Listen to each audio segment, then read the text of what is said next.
I'm offended and disappointed in what he said. I didn't realize that he was that vapid and that shallow. There's always that one moment when the public vibe around a celebrity flips, and with Timothée Chalamet, people are starting to notice it loud and clear. For years, he had that polished image locked in the artsy, low-key actor who felt like he belonged in a film archive more than on a red carpet. He was soft-spoken, dropped French like it was nothing, quoted literature, and came off like someone who cared more about cinema history than chasing fame. That whole persona, it worked, until it didn't. Over the past year though, that image has been cracking, piece by piece.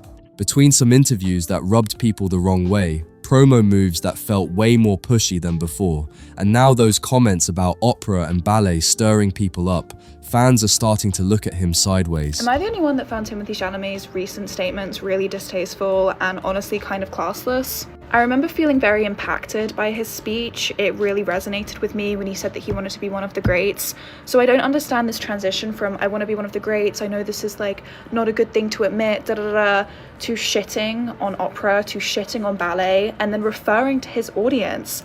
It's like people are seeing a whole different version of him now, and not everyone's feeling it. What used to be admiration is slowly turning into straight-up frustration for some audiences. Now people are asking a real question: has he been trying too hard to shake off that fragile artsy guy label, only to end up pushing away the same cultural crowd that helped put him on the map? Because this backlash didn't just pop up overnight, not at all. This has been building for a minute, especially during the recent awards season when he was getting major hype for playing Bob Dylan in A Complete Unknown. When he took home the Screen Actors Guild Award for Best Male Actor in a Leading Role, he stepped up and gave a speech all about chasing greatness and wanting to be one of the best actors of his generation, and that's where some people really started paying closer attention. Now personally, the speech actually felt kind of refreshing to me. Probably anyone in ballet right now feels like the challenge, the gauntlet's been thrown down, you know, by Timothée Chalamet, and that it's game on. I don't want to be working in ballet or opera or, things where it's like, hey, keep this thing alive, even though no one cares about this anymore. In an industry where a lot of actors play it safe and act like they're not chasing greatness, hearing someone straight up say they want to be the best hit different. It felt honest. But not everyone saw it that way. Not even close. A lot of viewers thought it came off try-hard, even a little self-righteous. And that's when people started saying Timothée might be taking himself way too seriously. That whole perception didn't just sit there either. It got louder when older interviews started popping back up during the same awards run. One quote in particular started making rounds everywhere. Timothée talked about how, early in his career, he got turned down from big franchises like The Maze Runner and Divergent because casting directors said he didn't have the right body type. He said, "I will always get the same feedback. Oh, you don't have the right body. I had an agent call me once and say, I'm tired of getting the same feedback.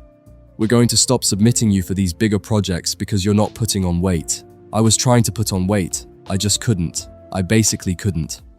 My metabolism, or whatever the F, couldn't do it. I was knocking on one door that wouldn't open. So I went to what I thought was a more humble door, but actually ended up being explosive for me." Honor I share with Monica, Elle, Edward, the entire cast who, in a genre, doing a biopic that could be perhaps tired. Everyone gave it their all. So I'm deeply grateful to them. And lastly, I can't downplay the significance of this award because it means the most to me. And I know we're in a subjective business, but the truth is I'm really in pursuit of greatness. I know people don't usually talk like that, but I want to be one of the greats. I'm inspired by the greats. I'm inspired by the greats here tonight. I'm as inspired by Daniel Day-Lewis, Marlon Brando, and Viola Davis as I am by Michael Jordan and Michael Phelps, and I want to be up there. So I'm deeply grateful to that. This doesn't signify that, but it's a little more fuel, it's a little more... On the surface, that just sounds like a young actor being real about how tough Hollywood can be. But some people, including me, heard something else in that story. It didn't fully sound like someone who chose indie films purely out of passion. It sounded more like someone who pivoted after the big studio path didn't work out at first. And that subtle difference, it started changing how people viewed his whole career. Suddenly, the narrative began to shift. Instead of this pure indie film guy who stayed away from the mainstream on purpose, some started seeing him as someone who always wanted that big spotlight but just took a different route to get there. That idea stuck, and once it did, every little moment after that started getting picked apart way more than before. Then came a wave of smaller moments that, on their own, meant almost nothing, but online, they blew up fast.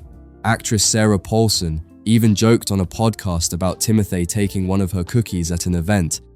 I love movies, I love acting, I love going to movies. I was kind of getting scared when I was younger that maybe it was becoming like opera or something, like an outdated art form or something. Sounds harmless, right? But the internet doesn't let things stay small for long. Even something that minor got spun into a whole personality read, feeding into this growing conversation about entitlement and attitude. Suddenly, that cookie story was everywhere online, getting spun as proof, fair or not, that he might be a little entitled or overly confident behind the scenes. On its own, it's nothing serious, but once people start stacking moments like that together, it begins to chip away at the image they had of him, and that polished, carefully built persona, it started taking small hits that added up fast. Things really kicked up during the promo run for his film Marty Supreme. Anyone watching that press tour could feel the shift right away. The outfits got louder, the interviews felt more chaotic, and the whole vibe seemed intentionally unpredictable. One minute he's rapping during appearances, next he's pulling up in oversized hoodies with offbeat styling choices that had people talking. None of that is wrong. Actors switch things up all the time, but or viewers who already felt like he was everywhere. This just felt like overload. Instead of the quiet, introspective actor people connected with in Call Me By Your Name, the public started seeing someone who looked like he was trying to be everything at once. Edgy, funny, chaotic, and tapped into every corner of pop culture.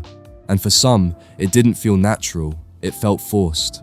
Around that same time, his November 2025 Vogue interview added even more fuel to the conversation. He came up to me at Sunset Tower, and I was eating, and he's like, I wanted to say hi, we went to high school together, and then he just started eating the cookies on my plate. And I the was best like, is the reaction, which, Yeah. and I've told the story many Go times. ahead, take it over. The reaction is this, I have to, because you don't know, maybe you do. So Were you there? I Did you was see it? having dinner with her, and he just reached out and he took a bite, and you do not mess, you don't mess with Sarah, and B, you don't mess with her dessert. No, not my dessert. And so I was like, how is this gonna play out? And she goes, you're just gonna eat the cookie? Yeah. Oh, you're just gonna eat the cookie. And he was like, yeah, and he's like, I'm Timothée Chalamet, I'm gonna eat whatever the fuck I That's want. entitlement. Yeah, it was. I know who I am, and I know who I am in the firmament, and I know what it's gonna be now. And I can eat your cookie. And I can eat your cookie if I want And was to. this And I was like- kind of like, I just already love that thinking you this. called it out. I was like, Oh, you're just gonna eat you the can cookie? eat the cookie. He's super.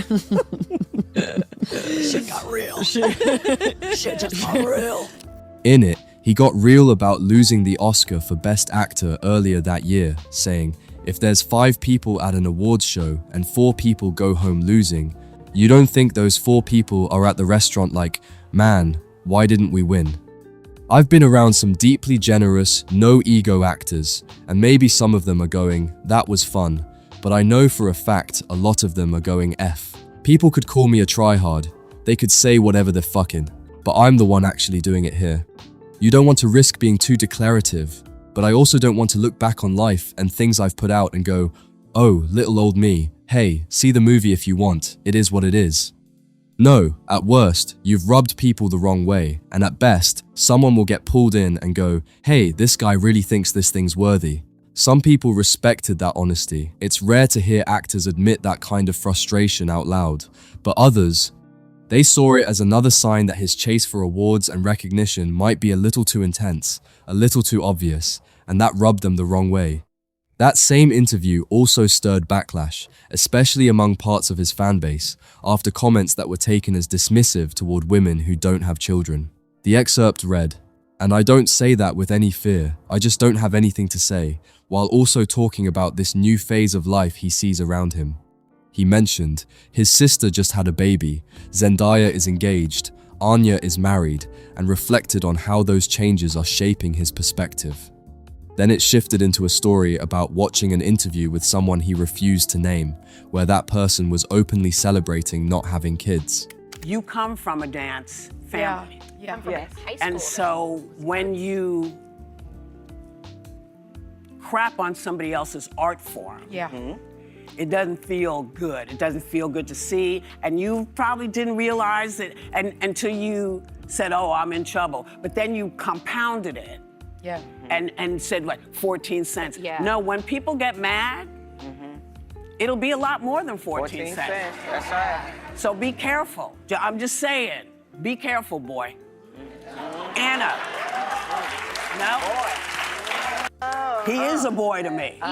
He's a boy to me. So no disrespect. Right. And really, don't apologize when you've insulted.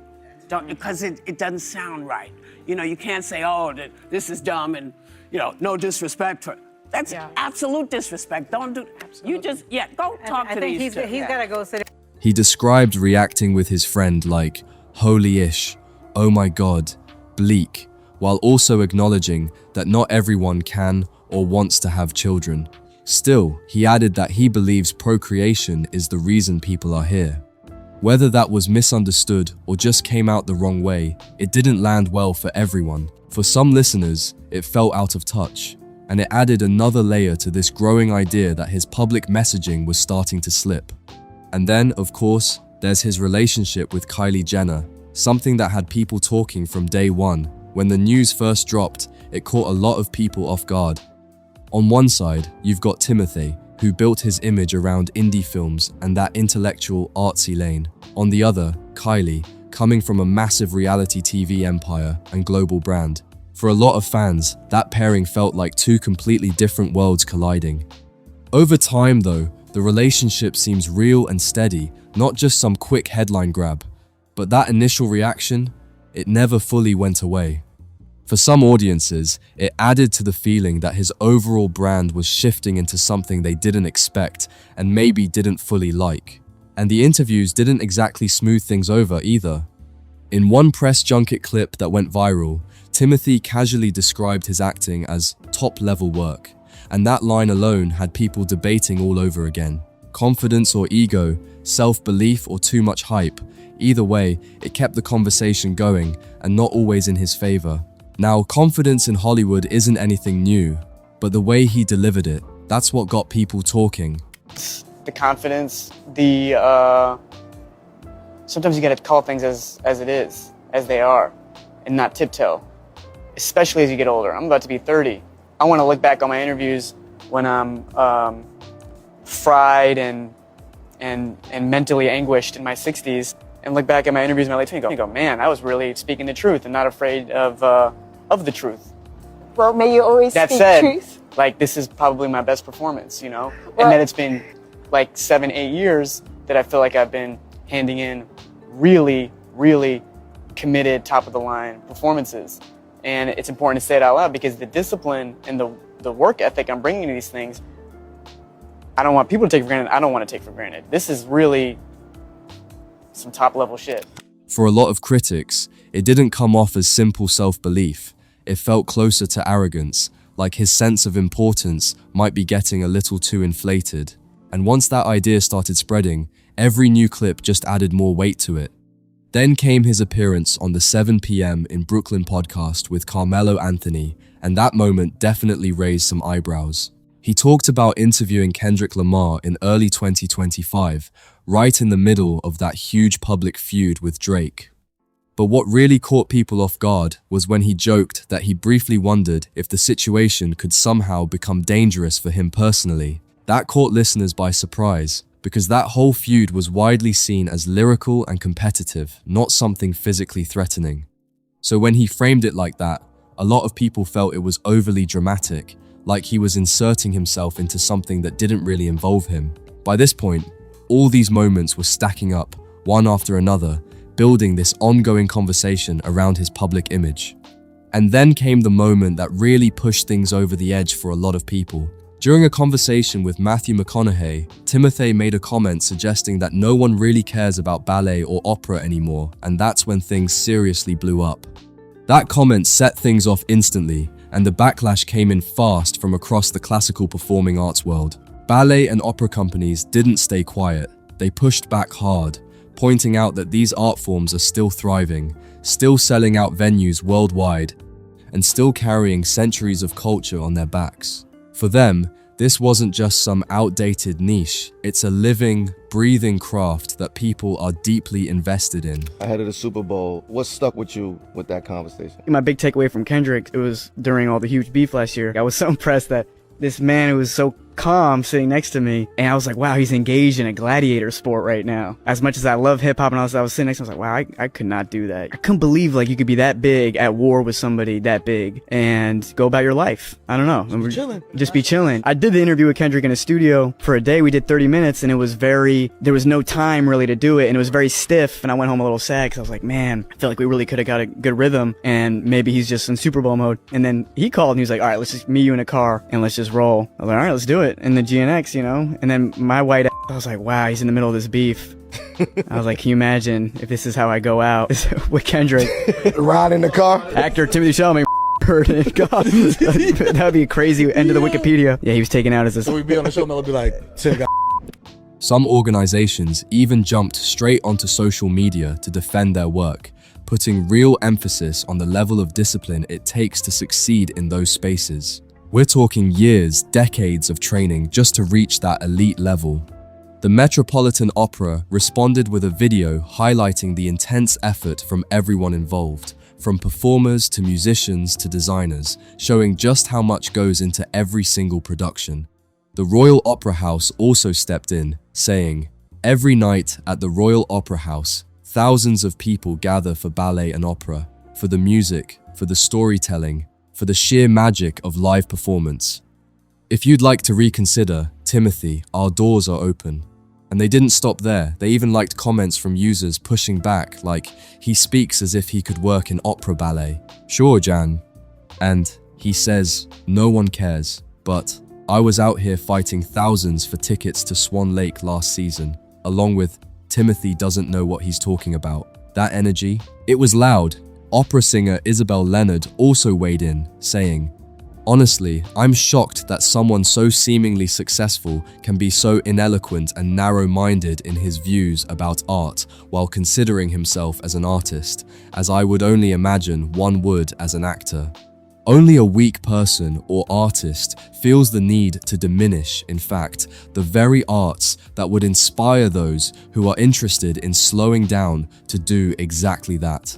That response alone hit hard and made it clear this wasn't being brushed off as a joke by everyone. For a lot of critics, the frustration went way deeper than just one comment. It was about what that comment seemed to represent.